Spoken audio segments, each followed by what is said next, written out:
Activitățile de azi au urmărit dezvoltarea limbajului copiilor și a premiselor citirii și scrierii.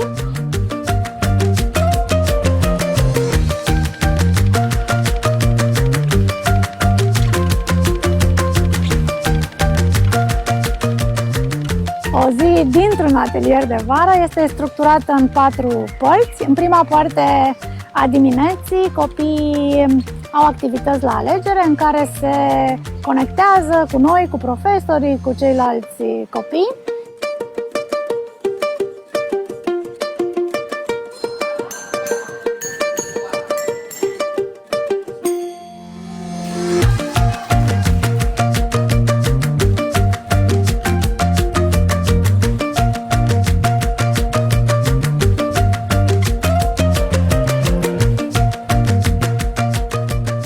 Urmează întâlnirea de dimineață în care discutăm despre data zilei, despre cum este vremea afară, despre ce învățăm împreună astăzi. Inima fiecarei zile este atelierul de lectură, pentru că în fiecare zi citim împreună o carte. Și urmează ultima parte, cea în care avem activități integrate de învățare activă și de dezvoltare personală. With the movement, actually the children are learning things without that they are even knowing that they are learning. Physically, movement gets your blood flowing, it helps your brain to function better. After the movement, they have more energy to concentrate.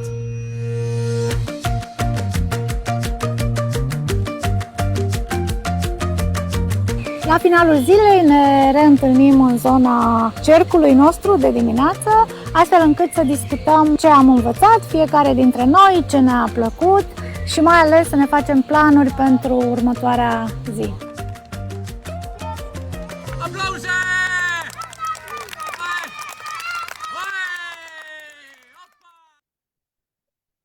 Bună ziua tuturor! Bine ați venit la prima sesiune de formare în cadrul atelierelor de vară Șotron 2025. Numele meu este Maria Gheorghiu, cred că ne cunoaștem, dar în cazul în care e cineva care a venit pentru prima dată, vă urăm bine ați venit în comunitatea noastră de învățare. Videoul pe care l-ați urmărit acum, la început, a fost... Nu știu dacă ați apucat să vedeți, este un video realizat anul trecut. Între timp am întărit foarte mult partea aceasta de învățare activă, a devenit partea de învățare activă a abilităților, de dezvoltare activă a abilităților de literație. Iar acolo ziceam la început, azi am făcut tătătătăm și am zis e o zi dedicată dezvoltării abilităților de literație, cum cred că ar trebui să fie fiecare zi de grădiniță și școală, pentru că limbajul oral și scris este o abilitate mai mult decât o competență de bază, este o competență, o abilitate de viață.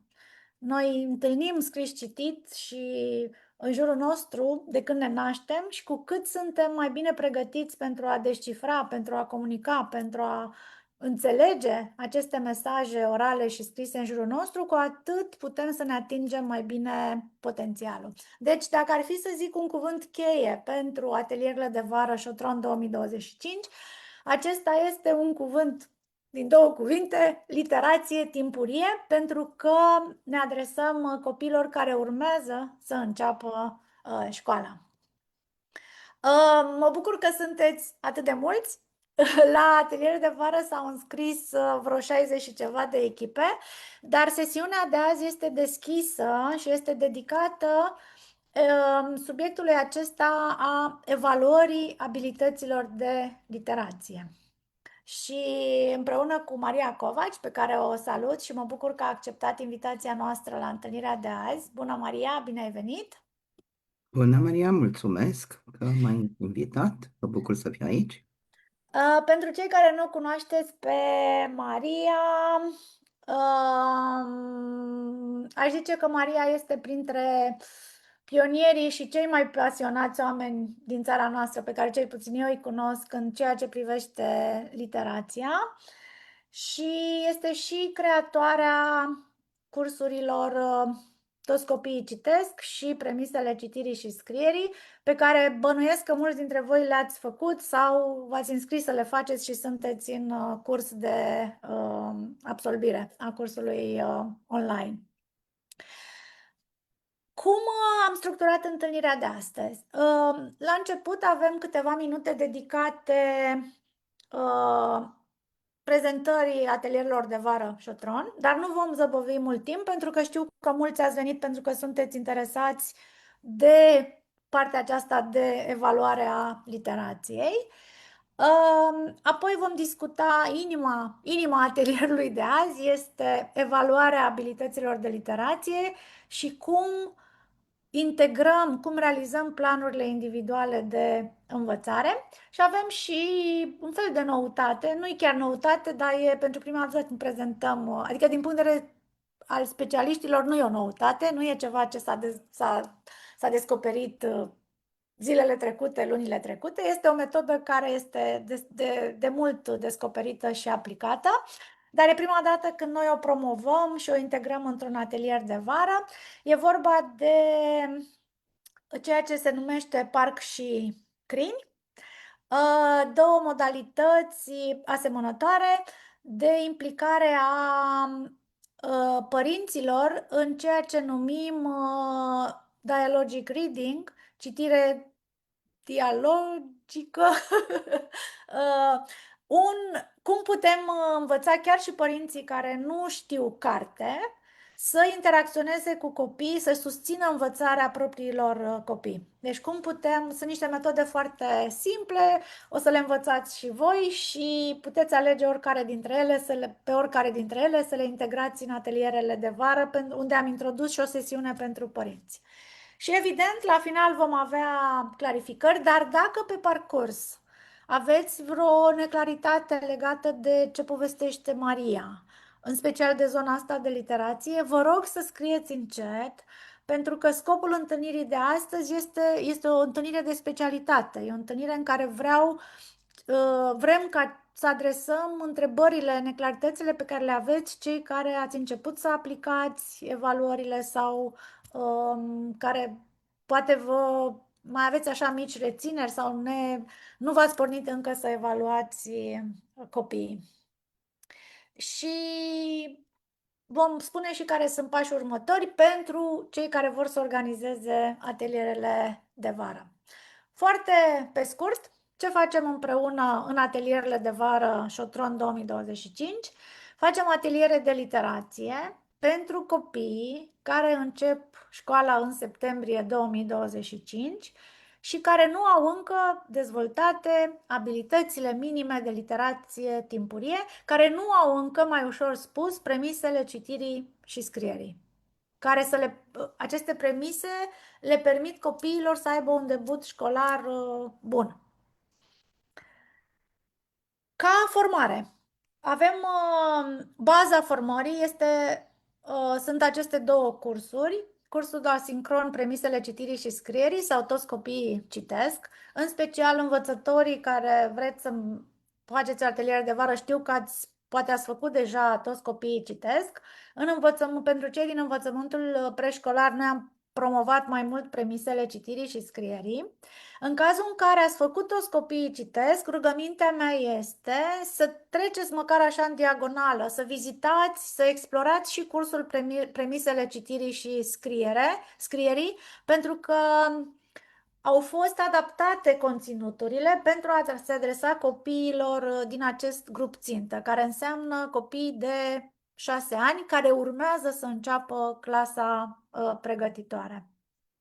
Și în special sunt copii care nu au fost expuși foarte mult. Fie au fost la grădiniță, dar n-au frecventat, fie nici n-au fost înscriși la grădiniță, fie au fost la grădiniță, au frecventat sporadic sau poate au avut neșansa unor profesori care nu s-au axat pe dezvoltarea abilităților de literație. Ca să zicem așa, adică eu cred că sunt foarte mulți profesori buni care fac lucruri bune Pe de altă parte, PISA ne arată de fiecare dată și tocmai s-a lansat raportul OECD că jumătate dintre copiii tinerii de 15 ani din România sunt analfabeți funcționali. Asta înseamnă că ceva nu facem chiar cât de bine am putea și acel ceva, după părerea mea și cred că și a Mariei Covaci, începe din primii ani de viață. Și de aceea acordăm atâtă importanță acestor premise ale citirii și scrierii. Apoi astăzi e prima sesiune online, va urma următoarea va fi peste 2 marți, pe 17 iunie, și apoi vor fi sesiuni și vor fi sesiuni individuale cu fiecare echipă în care discutăm rezultatele, observațiile pe care le-ați obținut în urma evaluării copiilor selectați. Și vor fi sesiuni față în față. La cea din 26 iunie la Baia Mare va participa și Maria Covaci. La Sibiu avem o altă invitată, nu neapărat în literație, dar s-ar putea să participe formatorii de la Toți Copiii Citesc. Deci, practic, vor fi ateliere față în față, unde explorăm și mai în detaliu structura, planificarea activităților din cele 2 săptămâni de atelier de vară. Acum, cine face aceste ateliere? Păi, în principiu, sunt 70 copii. În experiența mea de la Baia Mare, am pus 70, inițial ziceam 10 copii, dar puteți să coborâți și sub 10, numărul 10, pentru că atunci când vorbim de învățare individualizată, vorbim și de timp alocat să discuți unul la unul cu copiii. Și chiar dacă sunt 2 profesori, o să vedeți că tot nu va ajunge. E timp scurt, totuși, 2 săptămâni, e un timp destul de scurt. Avem 70 copii, 2 profesori, echipa ideală, o educatoare și un învățător, dar pot fi la fel de bine 2 educatoare sau 2 învățători sau o educatoare și un bibliotecar sau o educatoare și un student sau o studentă, viitoare educatoare sau învățător.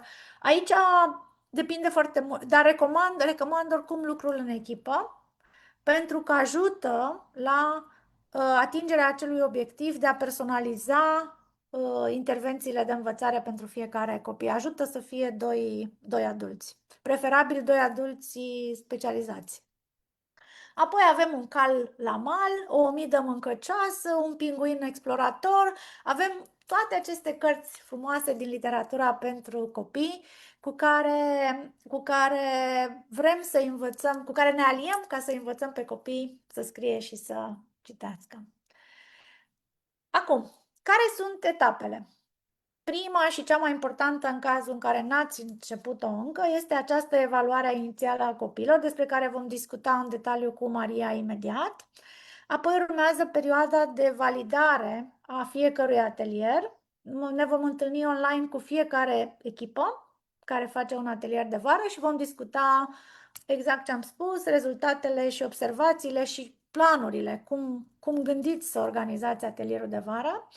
Apoi, după validare, urmează planurile personalizate, amenajarea spațiului, adaptarea conținuturilor, activitățile pentru copii și părinți, la final o altă evaluare cu același instrument ca să surprindem progresul în cazul fericit în care am făcut tot ce se putea și în care putem surprinde un progres. Sunt lucruri care se formează destul de greu, dar credem că dacă ne alegem cu grijă și profesional ce activități facem în fiecare zi, putem surprinde un progres. Adică, respectiv, dacă un copil nu știe nicio literă, ne așteptăm ca după 2 săptămâni în care explorăm literele și alfabetul, să știe măcar 2-3 litere, în special cele din numele propriu.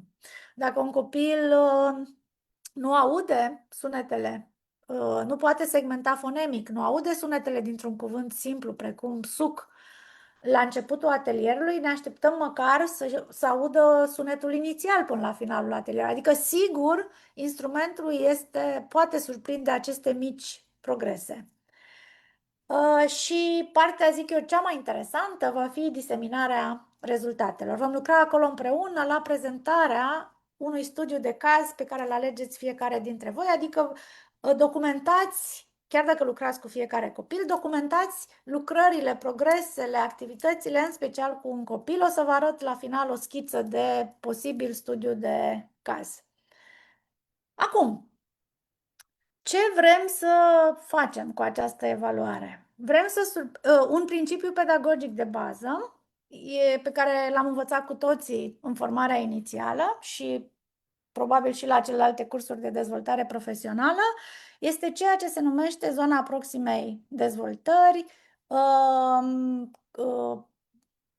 fundamentată, introdusă în literatura de specialitate de Lev Vygotsky, cu ceva destul de mult timp în urmă, dar care spune că este foarte important să identificăm nivelul la care este un copil, astfel încât ce îi oferim noi ca oportunități de învățare să nu fie nici ceva ceea ce știe, că îl plictisim, adică dacă știu de ce aș mai face ceva, dar să nu fie nici mult peste ceea ce știu eu, pentru că nu am cum să urc o scară de la prima treaptă și să săr direct la a 10-a treaptă. Învățarea se produce din nivel în nivel în nivel. Și evaluarea aceasta ne ajută să identificăm foarte bine ce știe copilul și ce ar putea ști cu activități adecvate. Iar cum este calibrat acum, cum este acum construit instrumentul acesta de screening a premiselor citirii și scrierii, copiii care obțin la evaluare sub 25 de puncte, am mărit un pic către 30, dar asta doar în cazul în care nu aveți suficienți copii cu scor sub 25 de puncte.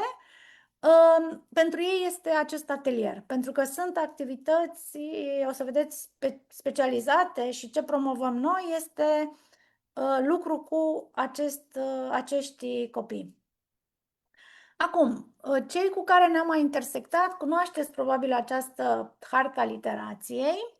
O să ne axăm foarte mult în atelierele de vară, nu atât de mult pe insulele de lectură pe care considerăm că le știți deja. Știți să puneți și cărți la îndemâna copiilor, știți să citiți cu astfel încât să îi atrageți pe copii și să le captați și să le mențineți atenția. Deja știți să organizați aceste rutine de lectură.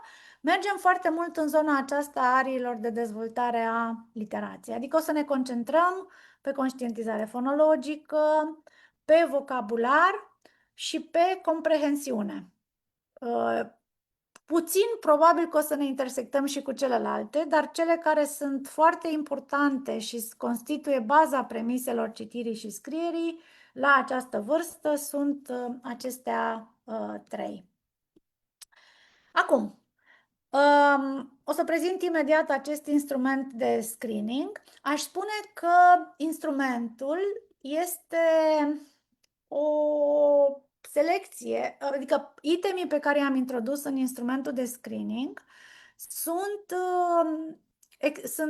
sunt luați din caietul de evaluare a literației emergente, pe care îl găsiți în cursul Premisele citirii și scrierii, și din instrumentul de observare și apreciere a nivelului de dezvoltare a comunicării și a premiselor citit-scrisului, alt instrument de evaluare a abilităților de literație ale copilor, pe care îl găsiți tot în curs. Și atunci am luat câțiva item de acolo, câțiva item de dincolo și am creat un instrument pe care îl folosim doar în acest atelier de vară și pe care, ca să nu-l încurcăm cu celelalte instrumente, i-am zis instrument de screening a premiselor citirii și scrierii.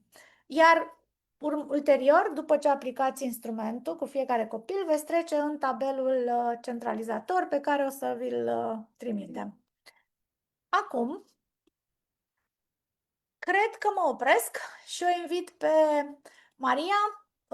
Maria îmi zice, eu am instrumentul pregătit, dar așa la început să te vadă lumea aș prefera să vorbim fără instrument în spate și apoi luăm item cu item. Bine, păi cred că eu tare vă încurajez să vă cunoașteți copilașii individual folosind acest instrument sau acest demers de cunoaștere a micului cititor. pentru că din experiența noastră și am lucrat cu, mă rog, cel puțin sute de profesori direct și știm foarte clar că înțeleg ulterior aplicării și mai ales aplicării repetate a instrumentului cu copii diferiți, învățătorii, educatoarele înțeleg mult mai bine ce anume se întâmplă în căpșorul copilului, respectiv ce știe el sau aproape că știe sau e pe punctul de a învăța, e copt să învețe și de aceea, de fapt, evaluarea aceasta e enorm de utilă. Deci vă arată, de fapt, ce are rost să faceți, să exersați cu copilul, să îl învățați direct, pentru că, din fericire, bună parte din aceste abilități și, de fapt, și cunoștințe care țin de ceea ce numim literația emergentă, odată dezvoltate, nu mai au nevoie să ne întoarcem la ele. Și, pe de altă parte, ce mai știm din studii destul de serioase pe copii de clasă pregătitoare, este faptul că acei copii care intră în clasa pregătitoare cu cunoștințe și abilități destul de solide în ceea ce privește literația aceasta emergentă, progresează foarte frumos pe durata clasei pregătitoare și ajung să intre după aceea în clasa 1 și să treacă mai departe fără dificultăți. Pe când copiii care au punctajele scăzute și prin scăzute înțelegem și noi exact așa cum propune Maria, sub 30 de puncte, doar că 30 de puncte din totalul de 150, problemele lor se cam păstrează. Adică e mult mai greu să tot încerci să recuperezi sau să faci lucruri pe care bună parte dintre copiii de clasa pregătitoare deja le știu și încă unii nu le știu, decât să începi mai devreme, da? Și atunci mai devreme, de fapt, înseamnă încă înainte să înceapă clasa pregătitoare, cu noțiuni de bază înțelegând, și dacă vrei să dai tu share, Maria, sau să dau eu, nu-mi dau seama cum prefer. Vrei să dai, dar poate mai bine dai tu sau cum vrei, dacă Ok, eu l-am pregătit. bine. Să te Dau reglezi. eu share atunci, pentru că aceste lucruri spuneam că sunt de bază, atât de bază, încât de multe ori nici nu ne gândim cât de importante sunt, pentru că pentru noi cititori competenți lucrurile par foarte simple. Acum, instrumentul în sine, acest instrument de screening, conține, și am să vă duc repede până la capăt ca să vedeți ce conține de fapt, conține următoarele secțiuni. Pe de o parte, o evaluare simplă a vocabularului expresiv, apoi evaluarea... Scuze, asta am introdus-o aseară, deci dacă ați ok. aplicat, să știți că e ok, n-aveți, adică cea cu vocabularul expresiv a fost introdusă aseară, deci e ok să nu știți despre ea. Să nu... Bine. Hai să luăm atunci mai pendelete și facem rezumatul la sfârșit. Deci prima parte prin care ne formăm o idee despre cuvintele pe care copilul le cunoaște, respectiv le poate oferi fără prea multă insistență, sunt în două categorii. Pe de o parte îi cerem copilului să numească, să spună lucruri, cât mai multe lucruri pe care le putem mânca. Și când cerem acest lucru, evident că copilul poate să ne spună și categorii mai mari, gen, de exemplu, poate să spună fructe. Dacă copilul spune, să zicem, fructe, atunci puteți să-l întrebați ce fel de fructe. Da? De fapt, vreți să scoateți de la copil, fără prea multă insistență, repet, adică aici scrie, îl puteți impulsiona doar o singură dată, da? Cuvinte care denotă lucruri pe care le putem mânca. Și de la pizza până la, mă rog, corcodușe, toate sunt în regulă.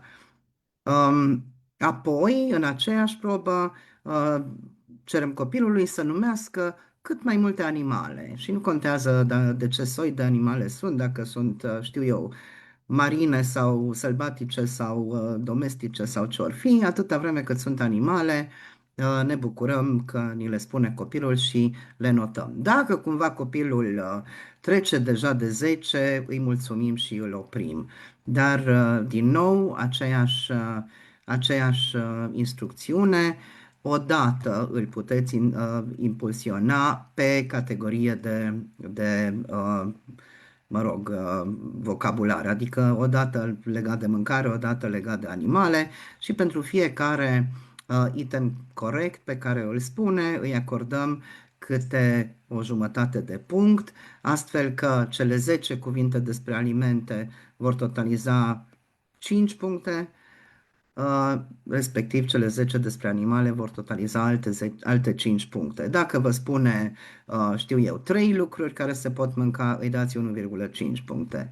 Dacă vă spune 7 nume de animale și nu mai multe, îi dați 3,5 puncte și așa mai departe.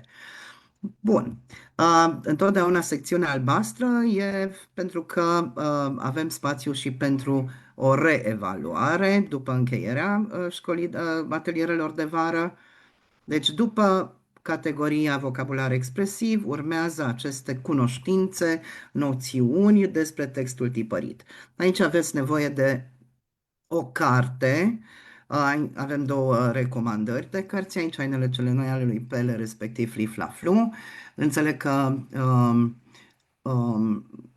mă rog, orice carte care îndeplinește niște criterii e bună, dar hai să vă spun care sunt criteriile. Ne interesează ca în această carte să existe cel puțin o deschidere a cărții unde textul e doar pe o pagină, ilustrațiile doar pe cealaltă pagină, cu alte cuvinte e clar distinctă ilustrația de partea cu scris, nu se suprapune scrisul peste ilustrație, peste nicio parte a ilustrației și aici copilului, evident, îi vom cere să ne spună unde citim, adică să ne arate unde citim. Mulți copii cred că citim imaginile, de aceea avem această cerință de a avea distincte paginile cu ilustrație de pagina cu ilustrația față de pagina cu text. Bun. Alt criteriu pe care îl avem legat de carte este să aibă text adică o pagină cel puțin, pe care textul are doar o linie. Adică nu am mai multe linii de text, o singură linie. Și veți înțelege imediat când iau pas cu pas descrierea de ce e important acest lucru. În aceeași carte e nevoie să avem o pagină în care sunt mai multe linii, 3-4 linii. Și din nou veți înțelege imediat de ce. Și cam acestea sunt lucrurile importante legate de aplicarea acestei probe, deci rețineți de care soi de carte aveți nevoie. Am să rețin când trec prin cele 6 aspecte care se verifică. Deci, repet, ne interesează ce știe copilul despre carte ca obiect, despre textul din carte ca obiect, de fapt. În primul rând, îi înmânăm cartea, ținând cotorul către el și îi cerem să o răsfoiască. Și aici ce ne interesează este să stabilim în ce măsură copilul știe cum se ține, cum se răsfoiește această carte. Și dacă o ține cu capul în sus și, o deschide așa cum se deschide în mod normal cartea, atunci îi acordăm un punct, dacă nu, atunci îl lăsăm cu 0 puncte. Al doilea aspect care ne interesează este în ce măsură copilul știe că citim textul și nu imaginile sau ilustrațiile și acum avem nevoie de acea deschidere de carte unde pe o pagină avem doar text, pe cealaltă pagină doar imagine, doar ilustrație și îi cerem copilului să arate unde citim. Deci, literalmente, îi spunem arată-mi unde citim. Și dacă copilul pune mâna sau degetul pe pagina cu text, îi dăm un punct. Dacă pune mâna pe pagina cealaltă cu ilustrația, îi dăm 0 puncte. Al treilea aspect care ne interesează este orientarea în pagina tipărită. Nu e așa că nouă ni se pare enorm de clar că începem să citim din stânga sus și continuăm spre dreapta și când am ajuns la capătul rândului ne întoarcem din nou la stânga și așa mai departe. Ei, nu și copiilor. Deci orientarea în pagina tipărită e de văzut dacă știu copiii cum se face. De aceea îi căutăm acea parte de acea pagină unde sunt vreo, știu eu, 3-4 rânduri de text și îi cerem copilului să ne arate unde începem să citim. Și ne așteptăm să pună degețelul în partea de stânga sus, adică acolo unde începe scrisul. Și îl întrebăm pe mai departe cum continuăm și aici ne așteptăm să ducă degețelul pe rând până la capătul primului rând, după care să se întoarcă la stânga, da, pe al doilea rând la capătul din stânga. Dacă nu face aceste lucruri, îi dăm 0 puncte. Adică înțelegem că nu știe încă cum ne orientăm în pagina tipărită. Al patrulea aspect pe care îl verificăm este dacă copilul înțelege ce este acela un cuvânt, cum arată un cuvânt într-un text scris. Căutăm acum pagina cu un singur rând de text, luăm 2 cartonașe, e mai clar decât cu degetele, și le plasăm astfel încât să încadrăm cuvântul. Deci de aceea ne trebuie pagina cu un rând de text, ca să nu avem, știu eu, între cele 2 cartonașe ținute vertical, cumva perpendicular pe linia textului, să nu avem delimitate, ba un cuvânt, ba 2 jumătăți sau știu eu cum, pe celălalt rând. Da? Deci un rând de text ne ajută să delimităm clar un cuvânt între cele 2 cartonașe, să-i arătăm copilului un cuvânt. E bine să vadă copilul cum ducem cele 2 cartonașe, astfel încât ne apropiem pe spațiul acela alb din stânga și din dreapta cuvântului pe care îl încadrăm, ne apropiem și ne oprim cu cartonașele tocmai pe cuvânt. După care îi cerem și lui să ne arate un cuvânt. Și dacă nu ne-a convins că știe să arate un cuvânt, putem să-i spunem mai arată-mi unul. Deci nu că îi mai arătăm noi odată, ci îi cerem lui să ne mai arate un cuvânt dacă cumva nu e concludent primul cuvânt pe care ni l-a arătat. Bun, dacă ne arată un cuvânt îi dăm un punct, dacă nu ne arată îi dăm 0 puncte. Apoi facem același lucru cu litera, îi arătăm o literă, iarăși între cele 2 cartonașe și îi spunem, uite, aici îți arăt o literă. Și punem cartonașele astfel încât între cele 2 să se vadă doar o literă. Și îi cerem și lui să facă același lucru, îi spunem, arată-mi și tu o literă. Și din nou putem să spunem, mai arată-mi una dacă vi se pare că nu e concludent ce v-a arătat prima dată. Iar ultimul aspect din această categorie de noțiuni despre textul tipărit este verificarea faptului că înțelege că o literă poate fi mare sau mică. În mod ideal, pe o pagină din carte, e bine să fie o literă mare și una mică din aceeași literă. Deci, de exemplu, nu știu, un A mare, un A mic, sau un S mare, un S mic. Și atunci copilului îi arătăm, uite, aici îți arăt iarăși cu cartonașele, îți arăt o literă mare, aici îți arăt o literă mică și îi cerem și lui să ne arate o literă mare și una mică. Aș puncta, Maria, aici două aspecte. Primul e că mai multe instrucțiuni și chiar și videouri cu cum se aplică această probă puteți găsi în cursul Premisele citirii și scrierii la caietul de evaluare a literației emergentă, pentru că este un item extras de acolo și acolo cei care ați făcut cursul probabil că ați recunoscut și deja ați vizualizat lucrurile acestea.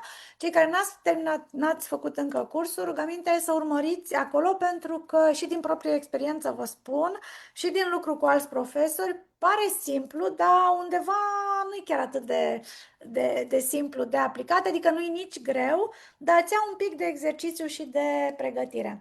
Și al doilea lucru, vroiam să precizez că acolo unde aveți Flip-Fla-Flu, linkul la Flip-Fla-Flu, puteți să dați click pe el și găsiți cartea în formatul PDF la Asociația Toți Copiii Citesc și puteți să vă printați. Adică este o Adică carte... acolo, da. Da, exact. Tocmai ce-am, da. Eu aș zice, Maria, dacă cu permisiunea ta, lasă-mă să dau un pic share, să vadă cartea, că am deschis și flipbook-ul, să vedeți un pic, să vă fixați ceea ce a zis Maria, practic. Deci aveam nevoie să căutăm pagina unde este text pe o parte și ilustrație pe altă parte. Nu încă, aici. Era și dincolo, nu? Și aici parcă Ai, e și da, da, da, imaginea da, asta cealaltă, aici. următoarea e perfectă, da. Deci curată, cu text pe o parte, ilustrație pe cealaltă parte, este această pagină. Și așa este ideal ca să vedem dacă copilul chiar înțelege distinția între textul tipărit și imagine. Și apoi de aici mai găsiți rânduri texte pe un singur rând. Sunt mai multe. De unde începem să citim? Găsiți texte cu 2-3 rânduri. Așa. Da, Ok, în sfârșit, ideea e că e o resursă pe care o aveți la îndemână, ușor de accesat. așa este. Și cred că, din nou, ce e enorm de important este să înțelegeți că v-ați uitat la toate aceste aspecte despre textul tipărit, pe care copilul le cunoaște, le știe deja sau nu, cu scopul de a-l învăța pe durata celor 2 săptămâni de școală de atelieră de vară, acele aspecte pe care încă nu le știe. Deci orientarea în textul tipărit, înțelegerea conceptului de cuvânt, mă rog, unde citim, cum începem, cum continuăm, toate acestea sunt lucruri pe care copiii trebuie să le cunoască. Și da, se așteaptă și doamnele învățătoare să le cunoască cei mici. Noi ne-am propus, Maria, ca la fiecare probă să dăm și câteva idei de ce am putea face pentru copiii care nu au aceste noțiuni despre textul tipărit. Pur și simplu, aici cea mai la îndemână intervenție, activitate, este că atunci când citim o carte cu copiii, îndreptăm, ca de obicei, paginile către ei și le arătăm cu degetul de unde pornim. Le arătăm, poate, dacă e un text scurt, punctăm fiecare cuvânt. Adică sunt lucruri pe care le facem, dar ar trebui să le facem mult mai conștient și mult mai apăsat un pic, exact pe aspectele care ne interesează. Și asigurându-ne că văd copiii ceea ce arătăm, ceea ce spunem. Adică pentru asta trebuie să fie suficient de aproape de noi ca să chiar vadă sau să ne plimbăm de la un copil la altul dacă, mă rog, sunt așezați cumva mai distanțat. Deci e foarte important ca ei să vadă cartea atunci când le arătăm, de exemplu, acele aspecte care țin de cuvinte pe care le rostim și noi putem indica fiecare cuvânt în parte când îl rostim. Să vadă cum Și asta facem. se poate, da, face ușor în grup. Nu e nevoie de unul la Exact. unul. Se poate face și unul la unul, dar clar în grup e o metodă ușor de făcut. Pentru cei care aveți table smart și vreți să le folosiți, eu la Baia Mare am folosit cu laser point-ul și punctam cuvintele cu laser point-ul. Nu prea se vede bine pe smartboard, dar se poate folosi și acest smartboard. Gândiți-vă, da, asta ține și de amenajare și de cum vă alegeți resursele. Da. Acum mă gândeam, Maria, dacă tot ai zis că ar fi bine să spunem și lucruri prin care se dezvoltă, cred că apropo de vocabularul expresiv și de denumiri de mâncăruri și de animale, cărțile pe care vi le-a pomenit Maria, uh, atât Omida Mâncăcioasă, cât și ce mai era? Calamal, Calamal, da. Apolodor, Apolodor, toate se potrivesc pentru a puncta atunci când le întâlnim în text, nu-i așa? Punctăm că acestea sunt lucruri care se pot mânca sau lucruri pe care le mănâncă vreun personaj, că personajul e, habar n-am, pinguin sau ce-o mai fi. Deci toate acestea sunt modalități prin care să ne asigurăm că la sfârșitul școlii de atelierelor de vară copiii vor chiar putea numi 10 feluri de mâncare sau 10 și 10 animale. Ok, cel puțin. Și funcție de câte știau înainte, adică la prima evaluare. Din nou partea albastră cu reluarea evaluării cunoștințelor despre textul tipărit. A treia probă e cea de recunoaștere a literelor alfabetului. În mod normal, copiii cam știu sau au mai văzut, învățat, ne așteptăm litere, dacă nu altele, cele măcar sau măcar inițiala prenumelui.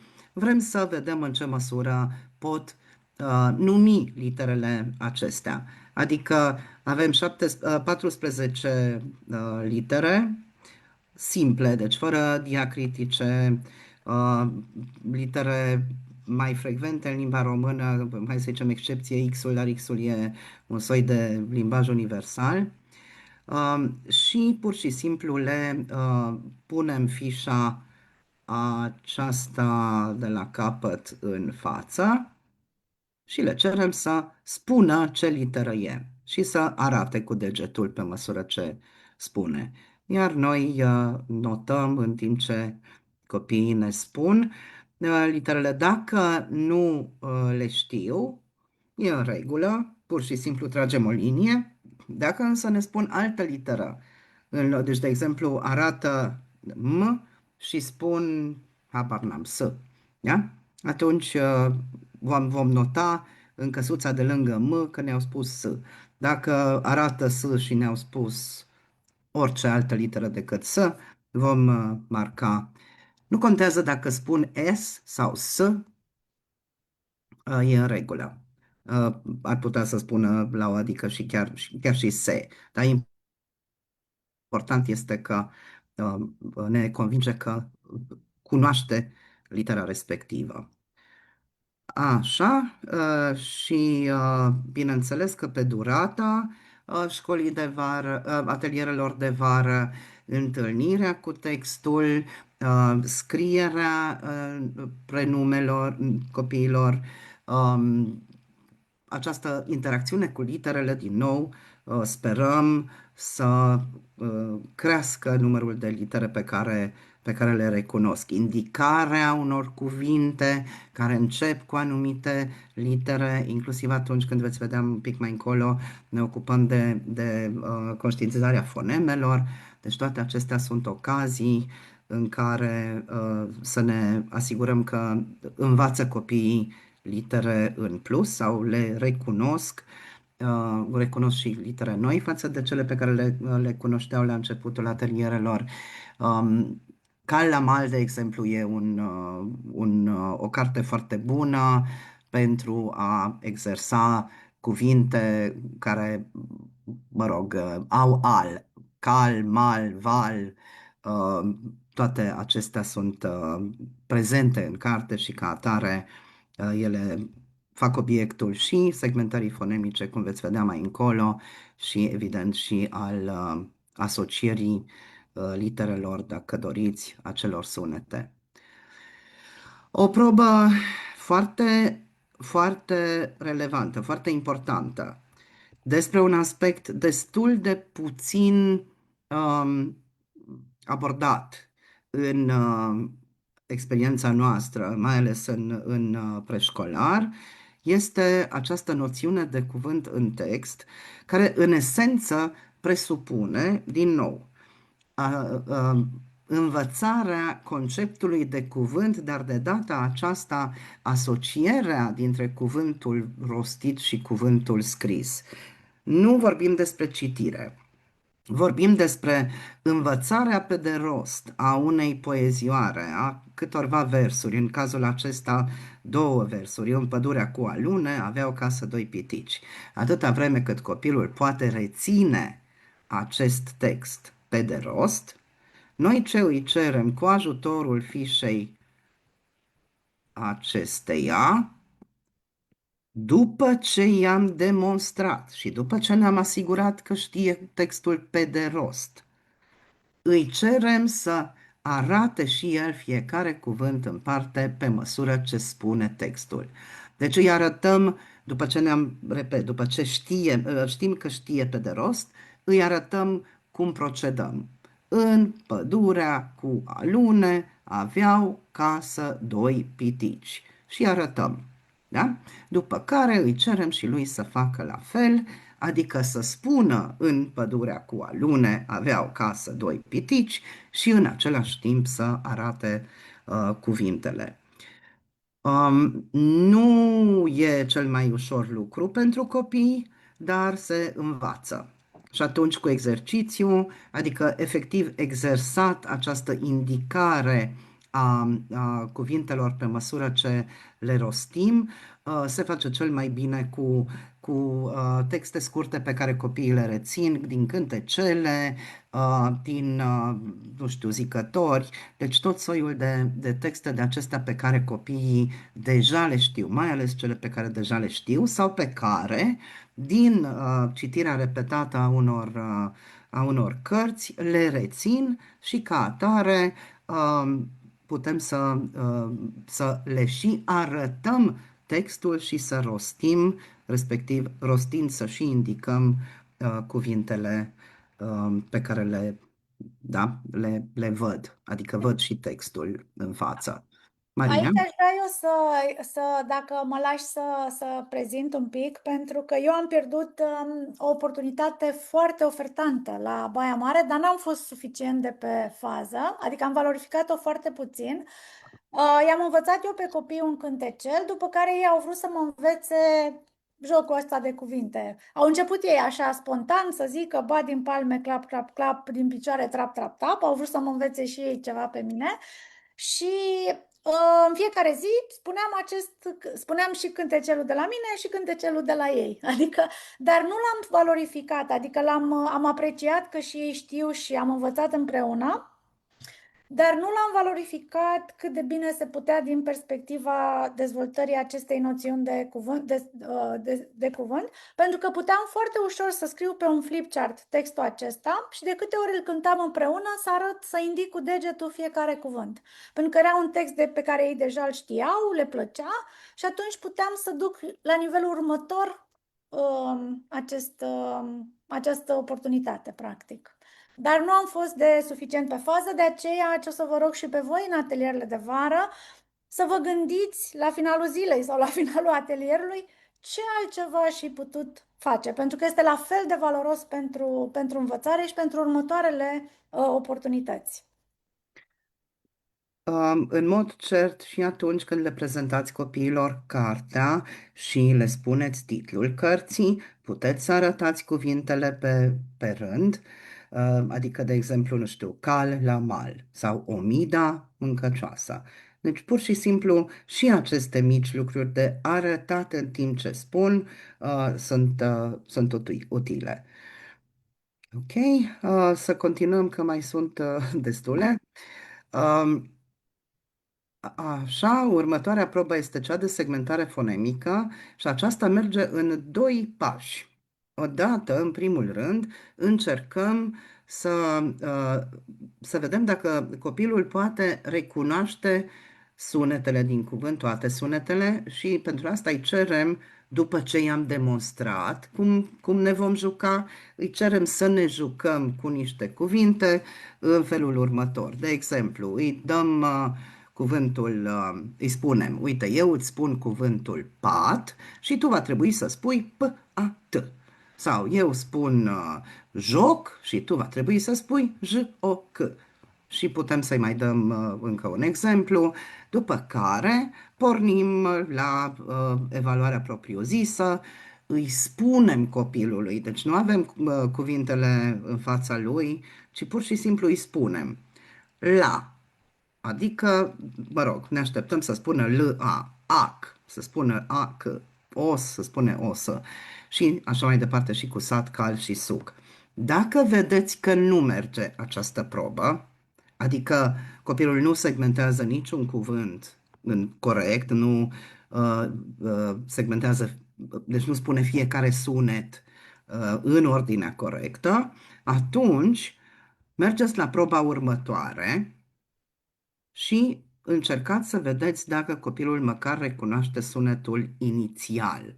Aici aș Hai, spune așa, că dacă te un rog. copil nu le recunoaște, nu le segmentează fonemic pe cele din coloana din stânga de două sunete, nu are sens să mergeți la sat. Și atunci Da. săriți la sunetul inițial, practic. Da, deci în ansamblul mare, ori proba aceasta și ne dă ceva rezultat, da? Adică nu ne dă 0. Dacă ne dă 0 la primele 3, atunci trecem la următorul, da? Dacă, sau voiam să recunoască, să segmenteze corect fiecare? Maria, nu. Nu, adică Fiecare, dacă nu reușește cu nimic. la, ac și os, nu are sens Așa, să mergi la da, sat, cal și suc, că sunt și mai corect. grele și atunci coborâm la Bun. sunetul inițial. Și atunci mergem la această următoare probă unde uh, instrucțiunea se schimbă. De data aceasta îi spunem, mă rog, exemplificăm. Cal începe cu C și îi spunem, mă rog, C, nu capa. Și îi mai spunem că îi spunem 3 cuvinte, dintre care el va trebui să stabilească cu care se aseamănă, adică care alt cuvânt mai începe cu C. Casă, pâine, apă. Și atunci, bineînțeles că casă e cel care începe tot cu C. Și continuăm cu soare începe cu S, îți voi spune 3 cuvinte, te rog să-mi spui care începe cu S, capsa, crață. Și bănuiesc că vedeți cum continuă. Așteptarea este ca copilul să identifice cuvântul care începe cu același sunet și dacă face acest lucru, atunci îi dăm 2 puncte. Deci punctajul e 0 sau 2. Cu alte cuvinte, ori poate identifica cuvântul care începe cu același sunet, ori nu. Dacă da, 2 puncte, dacă nu, 0 puncte. Și din nou reluarea după școala, după atelierele de vară, reluarea doar cu segmentarea fonemică, pentru că ne așteptăm ca exersarea segmentării cuvintelor pe foneme de pe durata celor 2 săptămâni de ateliere să îl echipeze pe copil să segmenteze măcar cele din 2 sunete. Din nou e de exersat, e de scos cuvinte din cărțile cu care lucrăm, cuvinte din 3, cel mult 3 foneme, cuvinte care nu au consoane alăturate, deci nu gri, nu unt, da? Nu alt, însă și bineînțeles nu cuvinte cu diftongi, deci cuvinte cu o structură fonemică foarte simplă. Și cu asta am trecut de partea de conștientizare fonemică și mergem spre scriere, scrierea numelui de botez, numelui mic. Îi cerem copilului, îi dăm o coală de hârtie și un creion și îi cerem să își scrie numele. Și îi spunem să scrie cât poate el de bine. Și s-ar putea să fie copii care nu scriu nimic sau pur și simplu desenează sau, mă rog, trag niște liniuțe, măzgălesc, adică nu scriu nici o literă recognoscibilă și atunci iau 0 puncte. S-ar putea să fie copii care scriu inițiala sau, mă rog, 2 litere din nume și atunci primesc 1 punct. Să fie numele aproape corect scris, acum mai fericiți cei care se numesc, nu știu, ziceți și voi, Ion sau Ina, decât cei care se numesc, habar n-am, Alexandru. Deci sperăm că nu au nume foarte lungi sau că au și nume de Alin și e foarte bine să le scrie pe acelea. Dacă, vedeți, pentru 2 puncte vi se spun aici criteriile, dacă scrie litere în oglindă sau încurcă ordinea literelor sau lipsește vreo literă și așa mai departe, atunci îi dați 2 puncte, iar dacă scrie prenumele corect, atunci îi dați 3 puncte. Ok, îndemnul evident este pe durata atelierului de vară, în fiecare zi vom vedea cum își scrie sau, mă rog, cum se identifică cu prenumele, că are nu știu, ecuson sau o bandă de hârtie lipită cu numele scris, că trebuie să-și identifice ecusonul singur, că trebuie să exerseze scrierea pentru că își semnează, așa zis, o lucrare. Deci toate acelea vor fi ocazii de exersare a scrierii numelui. E clar că au nevoie copiii de instrument de scris și de hârtie. Și ultima parte este cea de înțelegere a unui text, a unei povestiri. Verificăm asta cu un text scurt, citim textul, îl citim, mă rog, fără să ne grăbim copilului, articulat, după care îi adresăm întrebările, vedeți că răspunsurile sunt date acolo, sunt 5 întrebări și pentru fiecare răspuns corect îi dăm copilului 2 puncte, respectiv dacă nu e corect răspunsul îi dăm 0 puncte. Pentru reevaluarea comprehensiunii textului ascultat e un alt text, însă comparabil de, mă rog, simplu sau complex, cum doriți să-i spuneți. Deci, e important să fie un text pe care copilul atunci le aude pentru prima dată. Așa, și am ajuns la capătul evaluării. Acum, evident, comprehensiunea poveștilor, textelor ascultate se dezvoltă pe toată durata atelierelor, toate poveștile, toate cărțile cu care lucrați, toate povestirile, toate aceste citiri interactive sunt menite să dezvolte înțelegerea textului, adică înțelegerea povestirilor. Așadar, modalitatea sigură de dezvoltare a acestei abilități, evident, este să interacționați cu copiii pe marginea cărților citite, chiar în timpul citirii. Deci nu doar după citire, chiar în timpul citirii. Vă puteți opri la momente bine alese și puteți adresa copiilor întrebări care să-i și îndemne să folosească acele cuvinte pe care le-au auzit sau să se gândească la ceea ce tocmai au ascultat, să-și amintească mă rog, ce le-ați povestit, ce le-ați citit din carte. Deci puteți avea multiple citiri ale aceluiași text cu sarcini care odată pun accent pe vocabular sau, mă rog, pe anumite elemente de vocabular, altă dată pun accent pe o succesiune a întâmplărilor din povestire, altă dată poate puneți accent pe felul în care personajul din povestire sau personajele se comportă, ce fac. Deci toate acestea sunt elemente pe care fiecare carte o poate, adică cu ajutorul fiecarei cărți le puteți dezvolta. Maria, Bun, mulțumim. cu drag. În experiența mea, copiii au avut mult sub 25 de puncte. Partea tristă a fost că eu am lucrat doar o săptămână și n-am putut să surprind progres. Adică instrumentul n-a surprins progresul specific pe literație. Da, copiii erau mai atenți, da, puteam să facem repovestiri, da, foarte multe lucruri, puteau să-și scrie numele, dar n-am surprins progres foarte mare. Cred însă că 2 săptămâni și cu pachetul acum revizuit și mult mai structurat, sunt șanse mari dacă alegeți activitățile adecvate să crească foarte mult punctajul copiilor. Acum, în continuare, n-am uitat că v-am zis că o să învățăm și despre parc și crini, dar după ce faceți aceste evaluări, urmează validarea. Pentru cei care nu v-ați înscris încă, știu, am văzut că sunteți foarte mulți și sunteți îngrijorați că nu v-ați înscris, nu-i problemă, aveți timp să vă înscrieți până pe 10 iunie. Noi am făcut lansarea acum 2 săptămâni, dar nu-i problemă, puteți să vă înscrieți. Important e însă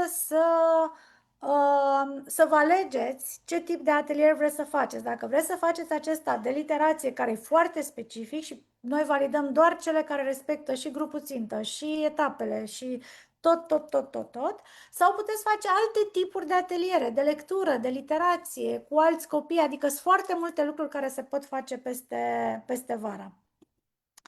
Apoi, după ce am făcut evaluarea, e important și am validat atelierul, e important să vă gândiți la planurile personalizate.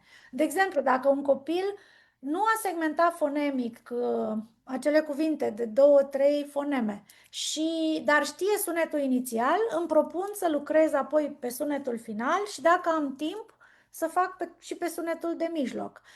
Acestea sunt niște intervenții care au o logică a lor și pe care mulți dintre dumneavoastră o știți. Logica în cazul fonemelor este alegem cuvinte scurte, exact cum a spus Maria, fără consoane alăturate, fără diftongi și lucrăm pe identificarea fiecărui fonem. Primul, dacă un copil la lac zice lac, nu distinge niciun sunet, lucrăm pe sunetul inițial. Următoarea etapă este identificarea sunetului final și apoi ulterior este sunetul de la mijloc.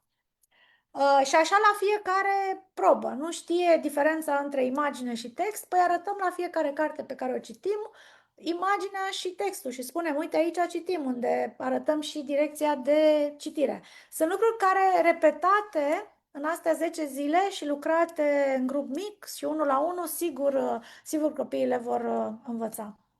Da. Acum, foarte important și nu intrăm acum în discuție, discutăm mult data viitoare pe amenajarea spațiului. Deci spațiul nu are, acesta e un spațiu tipic. Tot ce vedeți aici este legat de acest atelier de vară, adică se dau jos tot ce e pe pereți, toate resursele și se păstrează în spațiul în care se organizează atelierul de vară doar resursele pe care le avem pentru atelierele de vară. Uitați aici, avem, în afară de ceas, care era de acolo, dar pe care l-am integrat, uitați numele copiilor, uitați lucrările copiilor, adică nu e nimic în plus. Apoi urmează activitățile cu copiii și părinții. Aici, la atelierul cu crini, o să vă zică mai mult un pic Maria, dar să știți că dacă dați click aici, veți găsi un articol în care este explicat mult mai mult. O să exemplific cu Maria pe o carte pe care o aveți în pachet, apoi la final evaluarea finală și discuțiile despre cum prezentăm rezultatele copiilor în cadrul comunităților profesionale din regiunea dumneavoastră și foarte pe scurt, cum am început aici să documentez un studiu de caz. Aici sus aveți fotografia la cum și-a scris numele de botez Ioana. Deci era un RIR, ar fi primit probabil un punct că a scris măcar o literă din numele său. Aici l-am scris eu și-l recunoaște. Ideea e că, uitați-vă la copiere, tot o amestecătură între O și R, care îi place R-ul. Nu știu de unde ori îl confundă pe A cu R, ori a legat I-ul și O-ul a făcut un R, de-l pune tot timpul la început. Interesant. Apoi am lucrat cu ea pe scrierea numelui la tăvița senzorială și aici vedeți că s-a descurcat. Le-a pus și în ordine, a copiat și forma literelor corect.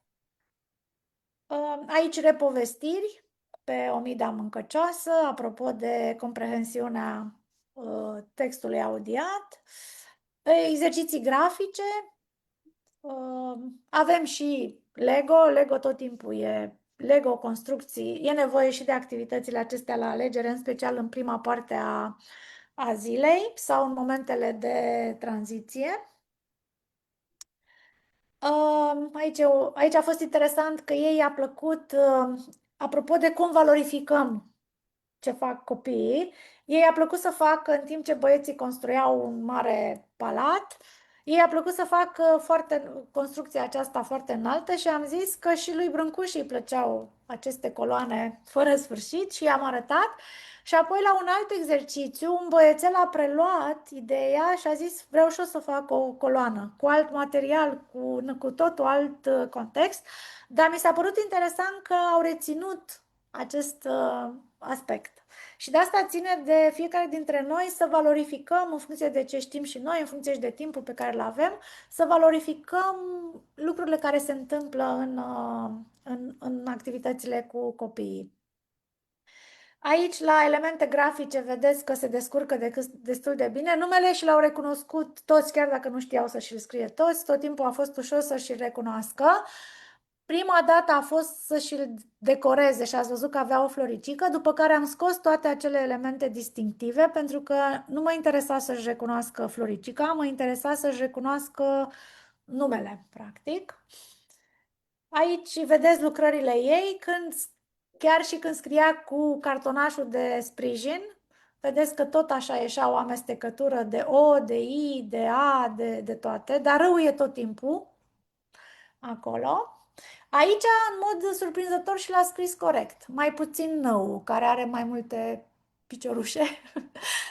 Dar aici a reușit să și-l scrie numele. Ok. Ne-am jucat și cu carton. Și ce am făcut cu ea, doar cu ea, pentru că doar la ea a fost nevoie, am, am rugat-o să-și scrie foarte distanțat. Aici au fost litere decupate, hârtii cu litere decupate pe care ea le-a lipit în ordine, să-și reconstruiască numele. Și am rugat-o să scrie foarte distanțat, ca să le distingă pe fiecare. Și așa a reușit să-și semneze corect fișa. Uitați aici. Și aici a reușit că l-a scris pe A cu capul în jos, măcar e A și e în ordine. Asta e spre finalul atelierului. Dar I-O-A, atâta. Restul N și A de la final nu mi-a ieșit. Vedeți că aici la plăcuța de înmatriculare care trebuia să scrie primele 3 litere din prenume, tot pe A inversat. În ziua aia așa a fost cu A inversat. Aici v-am spus că puteam valorifica foarte bine această oportunitate, dar nu m-am gândit la timp. Și cum ar arăta agenda unei zile, să vă faceți așa o părere? Traseu tematic și activități la alegere, întâlnire de dimineață, citim o carte și ne axăm pe noțiunile de cuvânt, pe vocabular, pe comprehensiune. Și apoi avem sesiunile acestea individuale și în grup mic pentru dezvoltarea, fie a abilității de a segmenta fonemic, fie specific pe vocabular, fie pe elemente grafice și pe elemente de prescriere, fie pe tot ce avem noi. Găsiți și în curs și la trainingul următor și la trainingurile față în față vom discuta mult metodele și resursele pe care le introducem în ateliere. Evident că la tranziții, la jocurile de mișcare, acolo puteți introduce din portofoliul dumneavoastră profesional, însă în ce ține de literație nu avem prea mult loc de creativitate în această etapă. Și la final, evident, recapitulăm și reluăm după principiul că repetiția este mama învățării. Bun, pușculița nu mai povestesc. Resurse. Veți primi un biblioraft cu fișe și cu cărticelele create de cei de la Toți Copiii Citesc. Cal la mal, probabil că o știți deja și din campanie și oricum o să aveți linkurile puteți să le explorați înainte. Omida mâncăcioasă, să studiem cu Apolodor furnicile și lumea lor. Asta o primiți în ideea că poate vreți și e opțional să faceți și un proiect tematic să studiați furnicile. În fiecare zi, 20 de minute, aveți ca o mini-lecție de științe, dacă vreți să integrați. Apoi aveți o carte foarte frumoasă, Lucrul cel mai important, care este nouă în portofoliul nostru de cărți. Cei trei purceluși la fel și ea este nouă. Știți povestea, dar nu cred că aveți această carte, această ilustrație pe care ne-au donat-o. Mulțumim încă o dată, Maria, că ne-ați donat-o nouă. Punguța cu două cărți. Hainele cele noi ale lui Pele este cartea aceea care se potrivește foarte bine și la evaluare, pe care vreau să o aveți în ghid, să o aveți în portofoliul dumneavoastră, ca ulterior să puteți să o folosiți și cu alți copii, nu doar cu cei din atelierele de vară. Iar cei care veniți la Sibiu veți primi și un ghid de respirație și o minge din aceea expandabilă. Lucrăm foarte mult pe să învățăm pe copii să respire și pe noi înșine, să respirăm, să ne concentrăm, să ne dezvoltăm atenția și, evident, adeverință pentru cei care organizați aceste ateliere de vară. Copiii primesc și ei pentru acasă toate aceste cărticele plus diploma. Cum arată? Ăsta e biblioraftul, e cu pachetul de resurse. El este gândit teoretic pentru clasa pregătitoare, dar evident se pot adapta și se pot folosi parțial activități și pentru grădiniță și pentru clasa 1. Apoi aici este pachetul de profesor cu toate aceste cărți. Vedeți aici cei trei purceluși. Este realizată de un ilustrator faimos din Italia, unul dintre cei mai cunoscuți ilustratori din Italia și este ilustrația aceasta un pic mai minimalistă, dar foarte simpatică. Și ce e fain e că e scris textul cu majuscule și e perfectă pentru ce avem noi nevoie. Iar aici sunt fișele pe care le primesc, cărțile pe care le primește fiecare copil. Are un pachetel de 5 cărți pe care lucrați și apoi în ziua în care ați terminat de lucru pe o carte o puteți da acasă copiilor sau le dați la final tot pachetul, e decizia dumneavoastră. Maria, deschid eu Păsărel și Uma să lucrăm pe crini. Pe crini sau pe parc? Hai pe parc și apoi facem și pe. Parc e mai simplu și dacă e să ne gândim la ce pot reține cu ușurință părinții, atunci bănuiesc că primul pas, dacă e intenția să le arătați părinților cum procedați, atunci primul pas zic eu că ar fi parc. De acord, ideea este că în atelierul de vară o sesiune obligatorie este și un atelier de lectură cu copiii și părinții exact, în care lucrați exact metoda aceasta. Ok. Așa. Presupunem că, mă rog, putem să ne oprim și la copertă dacă doriți. Uh, de exemplu, punem degetul pe pasăre și îl întrebăm pe copil ce este aceasta. Și dacă ne spune pasăre, îi spunem, da, așa este, e o pasăre care zboară, de exemplu. Adică mai adăugăm ceva informație mai spunem ceva despre pasăre. Dacă nu ne spune ce este, îi spunem noi, este o pasăre. Este o pasăre și putem să continuăm dialogul, da, despre pasărea arătată, spunându-i, de exemplu, uite, pasărea aceasta zboară, se înalță sau zboară, depinde ce vrem să îi mai spunem despre pasăre, sau putem să facem apel chiar la culoarea păsării din ilustrație.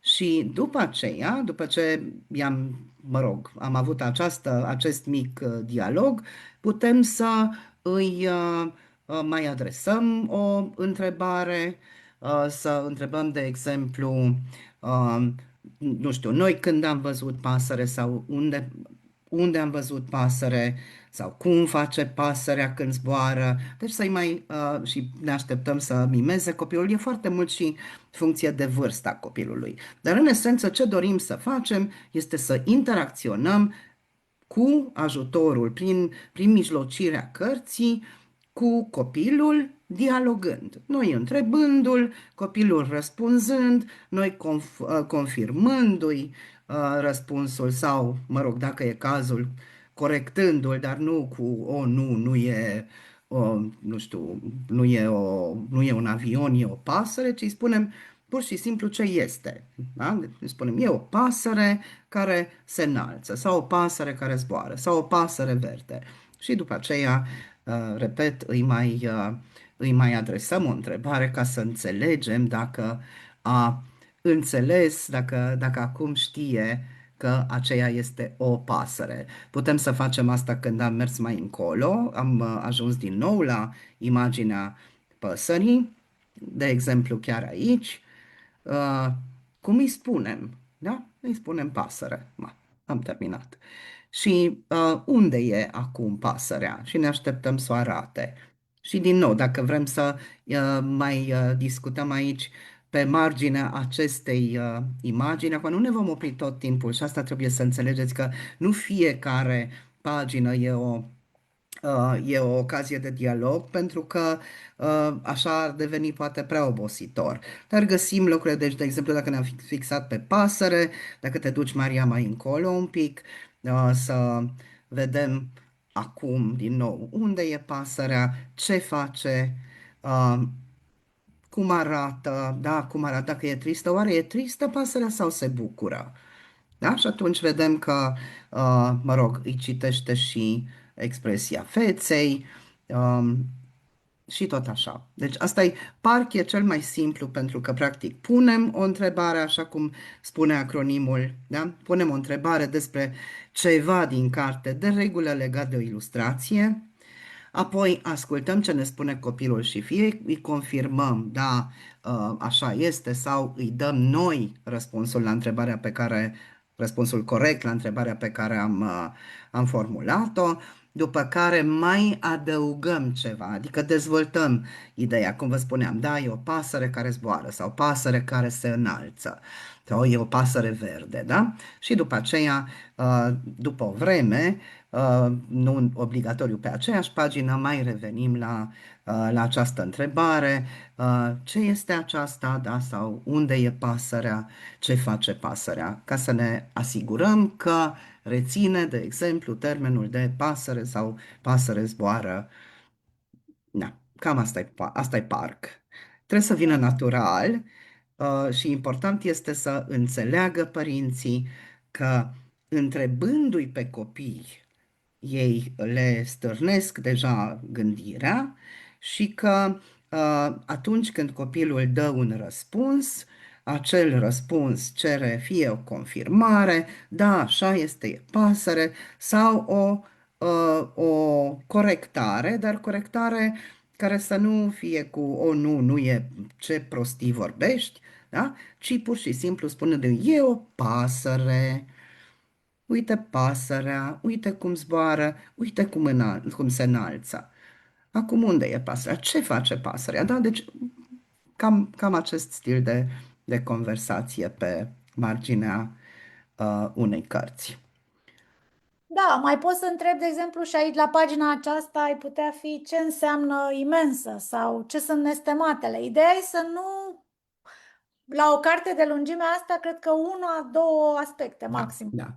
Și dacă vrem să înțeleagă imensă, de exemplu, sigur vom vrea să și gesticulăm, să-i spunem, e imensă, pădure imensă, da? Adică cumva ne și vin natural lucrurile acestea, putem să ne imaginăm că imens e un cuvânt greu de înțeles, pentru că nici nu știi ce e, mă rog, poate că nu știi nici ce totul e relativ, în primul rând. Și de acolo încolo, imensă e și casa, imensă e și curtea, dar rămite, mai știu, pădurea care nu-i vedem sfârșituri. Da. Da? Aveți articolul, puteți să citiți articolul și să aplicați. Noi recomandăm să învățați pe părinții copiilor din ateliere de vară această metodă PARC ca să îi susținem și pe ei să lucreze cu copii, cu proprii copii. Dar e important să... Scuze, Maria, zi. Te rog, te rog. Nu, important e să o exersați, să o faceți voi întâi. Rețineți că aceasta este unul la unul, adică fiecare... Asta se pretează pentru interacțiunea părinte-copil sau adult-copil. Da, da, și așezarea obligatorie astfel încât copilul să vadă imaginea din același unghi sau aproape din același unghi din care îl vedeți și dumneavoastră, deci nu față în față, ci alături și voiam să mai spun ceva, dar uite că mi-a sărit, dar mi-ai aminti. Cred că, da, cred că e și un îndemn implicit pentru a citi aceeași carte repetat. Și învățați, adică, mă rog, spuneți-le și părinților. La copii nu e ca și cum am citit o carte și o punem deoparte și gata, o mai citim următorului copil din familie. Copiii vor să recitească, vor să li se recitească aceeași carte de, fără exagerare, sute de ori. Adică cel puțin de zeci de ori, dacă nu de sute de ori, dar vor avea perioade cu cărți preferate și chiar dacă părintele nu poate citi foarte bine, în mod cert, ilustrațiile le poate discuta cu copilul și poate că totuși câte un cuvânt măcar recunoaște din cartea aceea și, mă rog, poate să se prindă despre ce e vorba. În general, în cărțile pentru copii, ilustrațiile ne și spun bună parte din povestire. Da, și la fiecare lectură putem să alegem alt aspect pe care vrem să-l Așa. descoperim împreună cu copiii. Mi-am amintit ce am vrut să spun. În textul acela la care v-a trimis Maria legătură, sau mă rog, care apare conectat la așa, aici, aveți și exemplificare, mai ales pentru CRIN. CRIN e un pic mai complex, pentru că acolo sunt mai multe tipuri de întrebări sau de, mă rog, de stimuli de conversație și veți vedea că, de exemplu, partea tocmai de completare, deci primul, e mai degrabă pentru acea carte care are text care rimează și evident că nu e la prima citire, ci atunci când citești deja a treia, a cincea, a șaptea oară, da, te poți aștepta să ofere copilul rima, adică acel cuvânt pe care nu îl mai spui tu, ci aștepți să completeze ceea ce ai început tu să spui. Da? Veți Adică, vedea foarte cum e. pe scurt, da, o să fac o sinteză acum. Parc pune o întrebare despre carte, despre ilustrații, ascultă și evaluează răspunsul copilului. Aici trebuie să fii foarte atent la răspuns, pentru că în funcție de răspuns construiești mai departe. Adică fie corectezi, fie construiești și adaugi ceva ce copilul nu știe. Aici e zona de învățare. Cu ce contribui tu? Da. Și apoi la CRIN ai completare, rememorare, imagini din carte, ne întrebăm, interpretare. E un pic mai greu, v-aș recomanda CRIN să-l țineți pentru voi și să lucrați unul la unul cu copiii din atelierele de vară, ca să stăpâniți bine aceste două metode. Deci, Parc pentru atelierul cu părinții, CRIN pentru lucru unul la unul cu voi cu copiii. Sunt multe lucruri noi și interesante în atelierul de vară și după cum vedeți, toate sunt foarte, foarte specifice pe dezvoltarea abilităților de literație. Diploma pe care o primesc copiii și aș vrea să recapitulez etapele.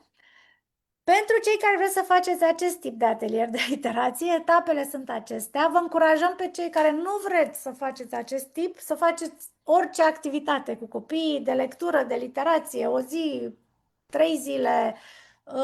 Important e să aplicați ceva din curs și mă bucur că ați venit în atât de mulți astăzi.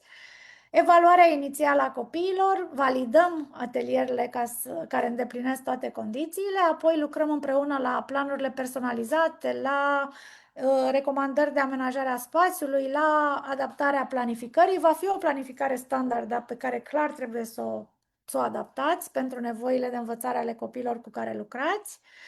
Apoi, atelierul în sine, activitățile pentru copii și părinți, evaluarea finală a copiilor și apoi ne întâlnim să discutăm rezultatele, studiile de caz. Aici găsiți sinteza, recapitularea și a formărilor.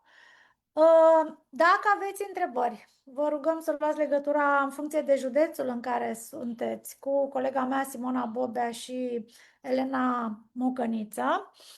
Am văzut ceva și cu Republica Moldova. Dacă sunteți din Republica Moldova, vă rog să luați legătura cu colega mea, Simona Bobea, ca să vedem. Nu pot da un răspuns standard. Ne-am bucurat să fie ateliere de literație și în Republica Moldova.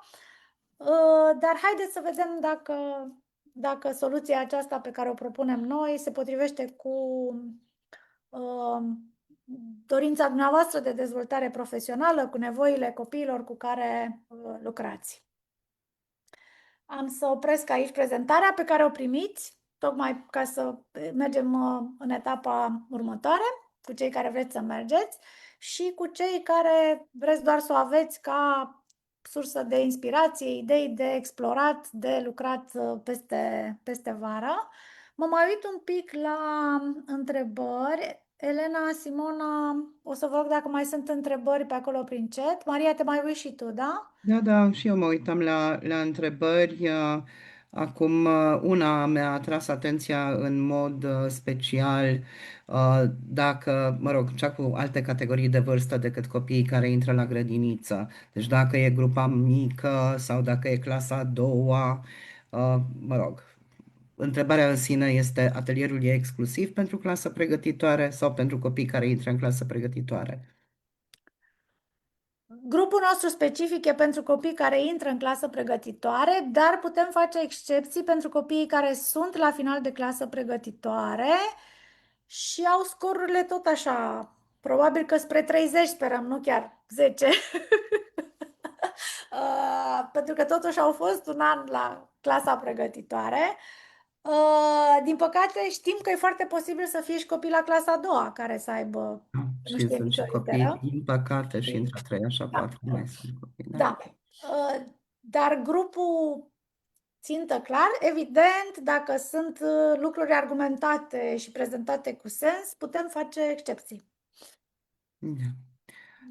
O altă întrebare se referă la instrumentele de evaluare și la modul în care interpretăm rezultatele. Rezultatele sunt pentru noi o bază de proiectare, în esență.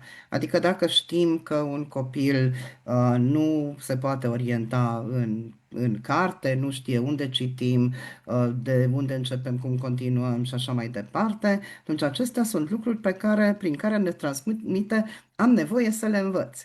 Am nevoie să le învăț, dacă sunt în grupa mare, e foarte bine că acum le învăț, dacă sunt în clasa pregătitoare, bine ar fi fost să le fi învățat, dar dacă nu le-am învățat, e obligatoriu să le învăț acum. La fel cu conceptul de cuvânt, adică atunci când poezia, sau mă rog, textul reținut pe de rost îl quasi citim indicând cuvintele. Deci toate acestea sunt practic aspecte mai degrabă de evaluare diagnostică. Model de interpretare cantitativă, calitativă a rezultatelor. Există niște repere, dar nu e scopul acum să vă spunem unde se află comparativ cu o anumită populație de copii de clasă pregătitoare din România. Dar doamna Ardeleana Aurelia Liana, dacă doriți, puteți lua legătura cu noi și vă spun mai multe despre cum se situează un copil de clasă pregătitoare, nu de grădiniță, relativ la evaluarea literației emergente cu un anumit scor. O să iau așa un pic întrebările pe partea asta de logistică. Se pot desfășura atelierele în școală sau doar în grădiniță? Unde aveți un spațiu curat, luminos și unde puteți și liniștit? Ok. Două educatoare și 10 copii se poate. La 3 educatoare, recomandarea mea ar fi să faceți două grupe. Deci, în experiența mea, mai degrabă 7 copii și 2 educatoare decât 10 copii și 3 educatoare. Prea mulți adulți, n-ai cum să-i integrezi. Copiii nu mai știu cine e, cum e. Nu, n-aș merge în direcția aia. Puteți să aveți un asistent care să lucreze punctual cu un copil, dar e greu și așa, să știți. Singur atelierul nu exclud, dar nu poți cu mai mult de 5 copii. Dacă chiar sunt copiii care au nevoie, nu ai cum să personalizezi. Singură, dar dacă nu aveți echipă, puteți face și cu singură. Ziceți, da, nu e știu că aveți, zice cineva de grupă combinată. Criteriul sunt copiii care merg la școală. Pregătirea aceea. Cei care nu merg la școală mai aveți un an la grădiniță să faceți cu ei. Aici nu doar că e pentru copii de la școală, dar e și un program foarte intensiv, accelerat, de 2 săptămâni. Deci cine mai are timp să stea la grădiniță, puteți să lucrați următorul an la grădiniță. Nevoia vine din dorința de a susține copiii care încep școala nepregătiți. Și știți și din experiență proprie că atunci când te duci undeva nepregătit, te descurajezi din primele zile. Și nu vrem să prevenim cu ajutorul dumneavoastră această situație pentru cât mai mulți copii. Am mai văzut întrebări. Puteți amesteca copiii de la alte grupe, dar ideea e simplu, copii care urmează să înceapă școala. La Sibiu va fi sosirea pe 1 seara și zi plină de lucru pe 2 și jumătate din ziua de 3. Vor fi și formări regionale dacă nu puteți ajunge la Sibiu. Ok. 3 educatoare, m-am uitat.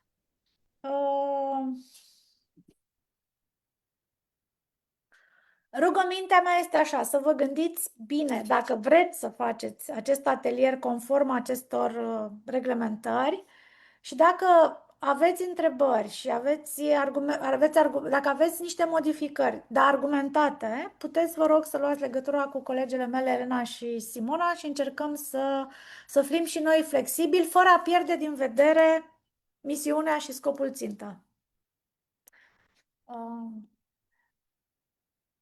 Maria, atelierul de vară se organizează oricând în perioada iulie-august. Recomandarea noastră este mai spre august, în ideea că dacă facem acum la început de iulie, până când încep școala copiii în septembrie, achizițiile astea sunt destul de fragile și se pot pierde. 2 săptămâni nu e timp suficient să se aprofundeze. Maria, ai mai văzut ceva pe literație, pe instrument, pe zona aceea? Mai degrabă la număr de, copii raportat la educatoare, învățători. Deci cred că mesajul e că formatul sau, raportul recomandat e acela. În rest, asta dacă Da, nu știu, Maria, spune tu mai degrabă că...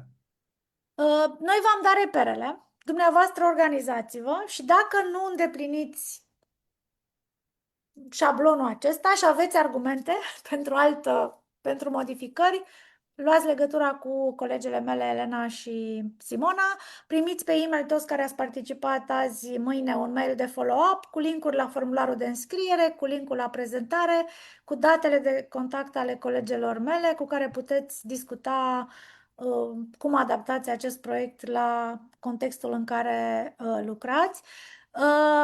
Validarea se va face în discuție 1-la-1 cu mine și cu colegele mele. Discutăm pe evaluări, pe ce planuri aveți, adică vrem să ne asigurăm și vrem să învățăm împreună și să trecem împreună prin toate aceste etape. Vă zic, fără a avea pretenția adică chiar vă încurajez pe ceilalți să citiți cu copiii vara asta, să faceți diverse activități. Poate nu vreți să le faceți în structura aceasta și cu atâtea reglementări, vreți să le faceți altfel. Foarte bine, faceți-le. Atâta timp cât dezvoltați abilități de literație, e foarte bine. Și nu numai bine, e bine pentru țara noastră, e bine pentru copii, nu doar bine profesional, că vă dezvoltați profesional. Sunt multe lucruri pe care e important să le învățăm. Problema e că ni se pare că știm multe lucruri și aici și eu și Maria discutăm cu foarte multe educatoare, învățători și literația asta este foarte specifică. E specifică și nu e atât de ușor precum pare. Nu e nici imposibilă, dar nu e nici ușoară. Așa că e o oportunitate de învățare, veți face greșeli și eu fac încă greșeli. Maria e singura care nu mai face O, da, greșeli. eu nu, eu deja am trecut de toate Facem cu toți greșelile. greșeli, dar învățăm împreună și important e să ne prindem că facem greșit și că se poate face mult mai eficient. Și că copiii au nevoie și de alte abordări decât cele clasice pe care le știm, le facem, le-am învățat. Asta le știm, le facem. E o oportunitate nemaipomenită de dezvoltare profesională și de a susține copiii din grupuri defavorizate să înceapă școala cu dreptul. Vă mulțumim foarte mult, mulțumesc mult, Maria. Am să te las pe tine cu cuvântul de final, cu precizarea că atunci când se închide întâlnirea de azi, va apărea un chestionar simplu cu ideea care v-a plăcut de azi și dacă aveți o întrebare.